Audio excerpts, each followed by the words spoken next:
Guys, it's your favorite federal informant. Listen, you guys, I am on vacation, but I wanted to pop in and talk about this thing that's going on. I know you guys heard about it. A lot of people have questions. I wanted to come and address it. If you guys don't know, Diddy told the defense and the prosecution that he wants them both to turn in. Similar cases like Diddy's. Okay. And by similar, it means you got convicted of one or two things of the Mann Act and you had no criminal priors. Now, a lot of the Diddy goons, the Diddy idiots were like, ooh, Diddy going to walk. He ain't even been doing jail time. To which I said, okay, stop. Okay. Diddy might have beat Rico and it was a it was a crushing blow to victims, to women, to anybody that doesn't stand with abuse, right? Did he beat Rico? But there's more to that story, but let's stick on topic. And apparently the jury said, we don't care what happened with Jane and Cassie, but because you were their boyfriend or their man, I guess you own them present and you can do and what no you want. longer has a However, the voice one who will thing that pursue kept coming up justice that a for her lot of people accusation. overlooked was that he was As of the convicted taken on two against major Diddy, sex crimes. no expansion The of the Mann Act, investigation, they are major, no major isolation federal orders, crimes. no Okay? equipment And I access, did some research. no I talked suspension to of my attorney legal communication. people, and I took notes. So, whenever I take notes, this is going to be good. Okay? Now, what did the judge ask for? He asked for comparable case law or statistics on similar Mann convictions. Now, first of all, this request is not unusual, but it is never neutral. It usually signals one or two things. One, that the judge is exploring options to justify a lighter sentence or release, especially if they're asking about parole eligibility, probation, or sentencing ranges. Two, the judge is building a case for why Diddy should not get leniency. By establishing how others were treated in similar cases, they could argue that letting Diddy off lightly would be inconsistent or unjustified. So the big question, all right, I'm actually being texted like Teza. So the big question is what context the judge asks us in. And the thing is, if we look at the Diddy case, this is where things get tricky. The judges already denied bail and called Diddy violent. He read him to filth. The judge was not happy, okay? And said his community ties made him more dangerous, not less. So it's going to be hard for Diddy to rebrand himself. The judge also has letters from multiple victims who explicitly said he's a threat and allegedly wielded violence as a means of control. Diddy has access, money, and potential leverage over witnesses, and the judges don't like to be made a fool of. And if Diddy walks and does something shady again, and I think he actually will do something shady again, it reflects directly on the court. And you guys listen, the verdict of the jury threw us for a loop. But the fact that the judge said all this in court, and deny bail, I mean, come on. I think we can put two together. This does not look like someone that's looking to cut Diddy a break. And him being able to walk straight with time served, baby, that's cutting Diddy a break. Okay? So why ask about the comparable Mann Act sentences? Okay? They said, listen, Tissa, there's three possible reasons. One, judicial cover. The judge might personally feel parole is risky, but is giving the appearance of objectivity by asking both sides for precedence. That way, no one can claim bias later. Now, he might be appealing his decision for when he sentences. If Diddy's team appeals any eventual sentence, the judge can say, I reviewed the sentencing ranges and outcomes for similarly situated defendants under the Mann Act, and the sentence falls squarely within that range. Or the judge also might be testing boundaries. Maybe the judge is trying to find out how lenient or harsh they can go without being reversed. They could be considering probation in theory, but still leaning towards prison, unless Diddy's team provides extraordinary mitigating evidence.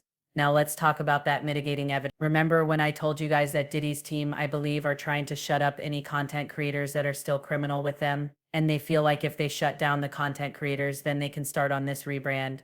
Think about it. You shut us up by July, August, September, and then you got a little bit of October to get this Mother Teresa Hail Mary that they think is going to wipe Diddy's record clean. Unfortunately, a lot of evidence that the jury wasn't shown. A lot of witness statements and affidavit that the jury didn't see. The judge is privy to all that, and all that is going into his decision. Okay?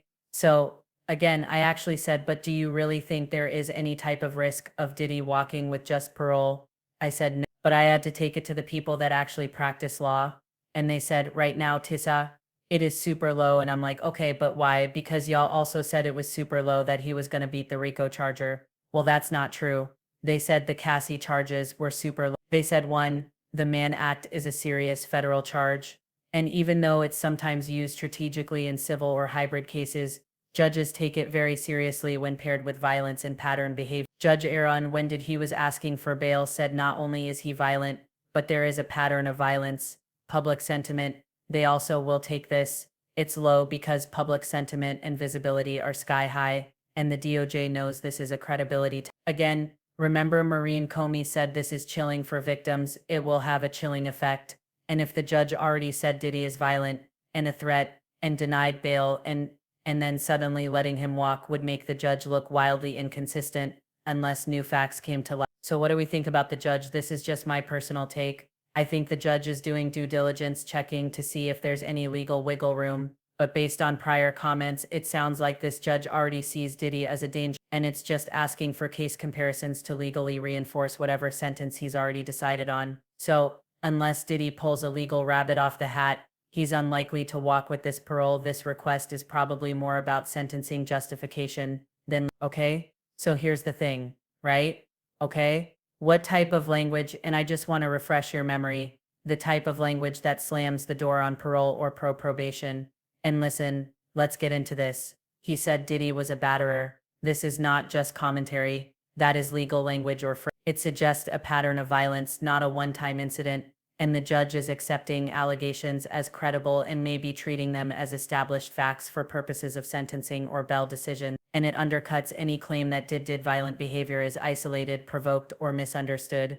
Judges should casually just don't throw out that word unless they want it to stick around on the official record. He also said, your client admitted he is violent and tried to preemptively enter a batter program. This is huge because pre-sentencing rehabilitation attempts, like enrolling in a battery program, are often seen by judges as damage control and not sincere reform. The fact that Diddy knew to enroll in that program shows consciousness of guilt. He anticipated legal trouble. Admission of violence undercuts any "I didn't do it" or "this was exaggerated." And if the judge believes the admission wasn't just PR but rooted in truth, it justifies custodial sentencing over any community supervision. Okay? Now also the judge said this type of violence comes suddenly, quickly, and with no warning. That's a judicial finding of dangerousness. They said that the phrasing means that the judge believes that he is not in control of his violence and that his behavior escalates.